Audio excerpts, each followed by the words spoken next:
LearningMeasure.tv, a science and engineering podcast with emphasis on measurement, brought to you by David Archer and LearningMeasure.com. Episode 51, Measuring Ionizing Radiation. Hello, I'm David Archer, owner of LearningMeasure.com and LearningMeasure.tv. LearningMeasure.com is an online training website with emphasis on measurement, test, and other scientific topics. When you register as a student, you get access to the student area and you can take all the courses in the course catalog marked free, but to get access to the remaining courses you need to have a subscription, which can be got at either $5 a month or $60 a year. The previous episode we had discussed that we're probably going to raise our prices. We haven't had a time to do that yet. We might do it soon, maybe next month or maybe the month after that, but not too much longer. Anyway, I would also like to announce a new course to the course catalog, Antenna 120, the Friese transmission equation. Okay, last episode we talked about the measures of ionizing radiation. This time I want to talk a little bit about how you actually measure it. Okay, consider the force, that there's an equation for the force between two charged particles. Force, vector quantity, equals Q, charge, times the electric field, which shouldn't make a lot of surprises there because the electric field is the force per unit charge, plus Q, the velocity crossed into the magnetic field. So this is not a multiplication, this is a vector cross product. What is vector cross product? Well, if we've done that in a previous episode. If you have two vectors, the cross product is a vector in the direction that's perpendicular to the plane of the two vectors. So if the velocity goes like this, and let's say the magnetic field goes into the board, B cross B of the right-hand rule would mean that the force is this way. So this means that for the magnetic field, the force is always perpendicular to the velocity. Well, if there was only a magnetic field, what kind of motion would that be? Well, you don't have to do any solving to figure that out. It's basically circular motion. If you have a circular motion, let's say something on a string. The string, we'll keep it at a constant radius.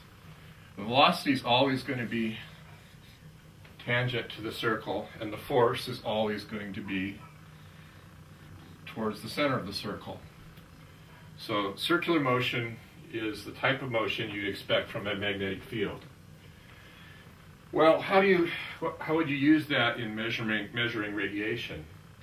Well, there's only three quantities here: the charge, the velocity, and the magnetic field. Now, they're vector quantities, but you can figure out the radius of the circle from those quantities. So if you know the charge and you know the magnetic field, you know the velocity. And because, for all practical purposes, is 1/2 mv squared, it equals 1/2 mv squared, you can get the energy of the particle. I say approximately, there's some relativistic things that go in there. But anyway, so given you see a particle, you put it in a magnetic field, let's say there's some magnetic field here, you put it into, a charged particle comes in, it's going to deflect and go in a circular path. So if you know the charge of the particle, and you know the strength of the magnetic field, and you measure the radius, you know the energy. Also, if you think, so the other thing is you can make to determine the energy. That's why these particle accelerators are big. The bigger radius is for a given magnetic field, the higher energy you have, if it's going in circular motion. Well, obviously you can use this idea to measure things like energy and charge. Well, one such device that was made early on is called a bubble chamber. And a bubble chamber is just basically a big tank that you put a liquid in, and it's going to be like helium. But you put a liquid in there, and then you superheat it. What that means is it's still a liquid, but it could instantly change into a gas if there was anything that could cause it to start turning into a gas. This happens with, like really smooth and clean cups in a microwave. You can superheat. It's possible to superheat water so that it still looks like a liquid, and then as soon as you put like a spoon into the cup, it'll immediately vaporize and burn you. That is possible to happen. It's not easy to do, but you can make that happen. So what they do is they have these big old tanks, usually spherical, but I'm not going to, it doesn't matter really the shape. Well, it does matter the shape, it's how you're going to do things, but let's make it a cylinder. And in the cylinder, you fill it with some liquid, and then there's this piston down below that you can move. Let's see, like up and down. So you heat this thing until you're almost to the boiling point, just barely at the boiling point of the liquid. And then you move the piston down. Move the piston down, you will lower the pressure. Now it'll be superheated because it will, at lower pressure, it boils at a lower temperature. So that you've got the superheated liquid. And then, of course, if any charged particle comes there, it forms. It will cause bubbles to form in the liquid. And so if something comes screaming through here, some particle, all along as long as it's a charged particle, all along its path, bubbles will form. And as this piston goes down, those bubbles will expand. So if you put something like a camera up at the top, and you sort of look down and you take a picture, you can get pictures of these tracks. Now they're going to be straight lines unless you put this whole thing in a magnetic field, which is what they basically do. You put big coils around the device, and then there's these magnetic field lines that go through this device. So particles, the charged particles that cause the bubbles, will move in circles. So with the camera, you take pictures of these tracks, and you get a measure of the energy of the particle. Well, one of the quantities we were talking about in the previous episode, you want to know how many joules, how much energy, let's say per kilogram, is incident on a sample. This is one way to get the energy of the particles from a particular source, or the range of energies. Now, that's well and good. They don't use those so much anymore, but they used to use them. But it's important to understand this for the principles that we're going to talk about in this episode and the next. Okay, so what's the next thing you could do? If you take, we already talked about the other part of the equation. You remember this F equals QE plus V cross B. Well, what happens if there's an electric field? Well, let's say you did something like this. You had a big wire inside of a cylinder.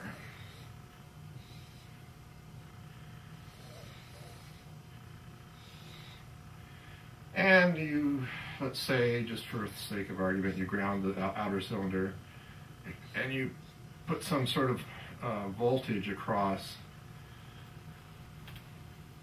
this thing, and you fill the thing with gas, some sort of gas. If there's any charged particles in here, the charged particles will move towards, let's say, depending on the sign, some of the charged particles will move that way, some of them will move this way, under the influence of a magnetic or electric field. So, what you start out with an inert gas. One thing about ionizing radiation is it ionizes. That means it creates ions which are charged and electrons which are charged.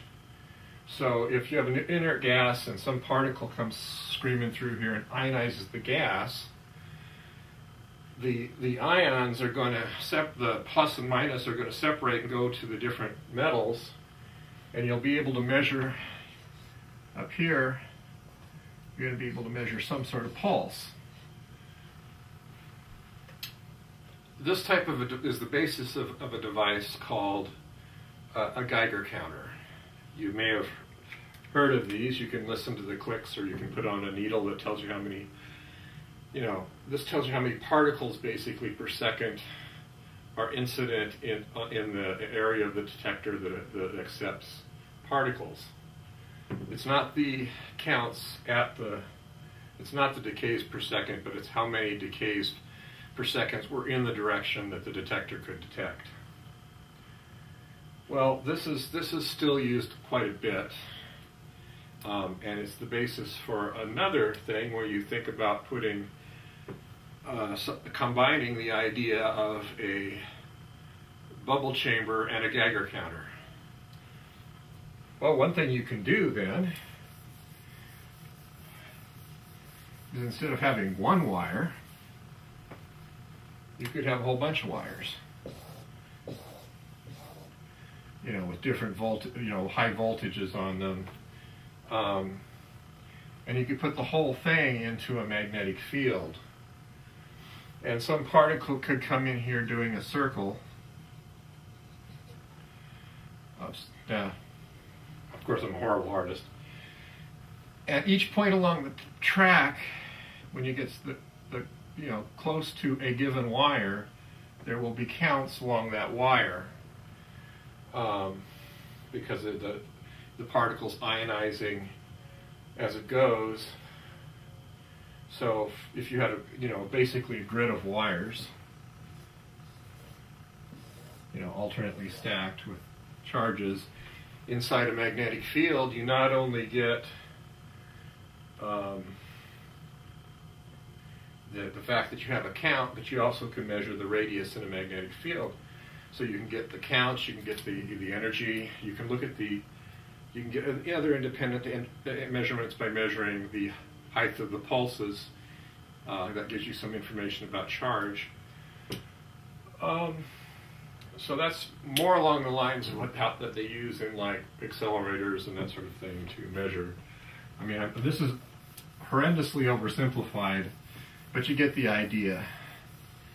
As always, if you have any questions, send questions at learningmeasure.com. If you have any suggestions for an episode, send them for suggestions at learningmeasure.com.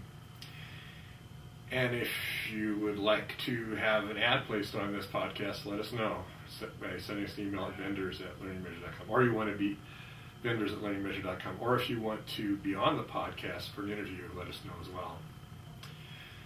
And you can also get us a Twitter at learningmeasure, or Facebook, all the typical social media places we're there. That's it for now. We'll talk to you next time.